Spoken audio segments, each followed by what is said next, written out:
नमस्कार, पुन्हा एकदा आपले सर्वांचे स्वागत आहे. पेन्शनधारकांनो सावधान, मार्च 2026 पासून बदलणार नियम. पेन्शन वाटपाच्या प्रक्रियेत मार्चपासून मोठे बदल. चला पाहूया याविषयी सविस्तर माहिती. त्यापूर्वी आपणास विनंती आहे, चॅनलला जर नवीन असाल तर सबस्क्राईब करायला विसरू नका आणि नवनवीन अपडेट मिळविण्यासाठी बेल आयकॉनला प्रेस करायलाही विसरू नका.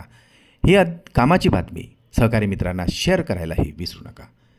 महाराष्ट्र राज्यातील सुमारे 72 लाखाहून अधिक पेन्शनधारकांसाठी राज्य आणि केंद्र सरकारने एक अत्यंत महत्त्वाची सूचना जारी केलेली आहे.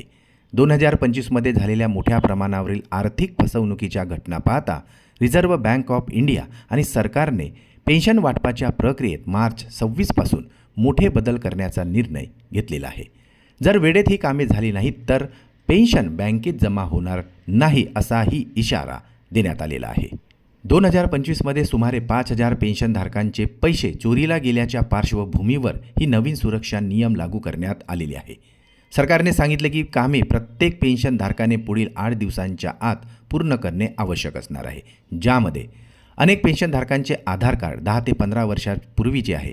वाढत्या वयानुसार चेहऱ्यात बदल झाल्यामुळे बायोमेट्रिक स्कॅनिंगमध्ये तांत्रिक अडचणी येत आहेत. जर वेगवेगळ्या बँकांमध्ये खाते असेल आणि दोन्हीकडे एकच मोबाईल लिंक असेल तर फसवणुकीचा धोका वाढतो असाही इशारा दिलेला आहे. 2025ची KYC आता ग्राह्य धरली जाणार नसून मार्च महिन्याचा हप्ता जमा होण्यापूर्वी बँकांनी नवीन KYC अपडेट करावे असेही सांगण्यात आलेले आहे.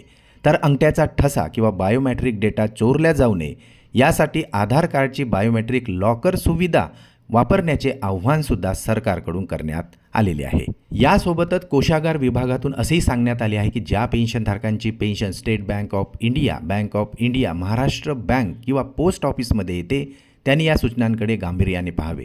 तांत्रिक बाबी पूर्ण केल्या नाहीत तर मार्च महिन्याची पेन्शन बँकेच्या खात्यावर जमा करण्यास तांत्रिक अडचण येऊ शकते असेही आता कोषागार कार्यालयाकडून सांगण्यात आलेले आहे.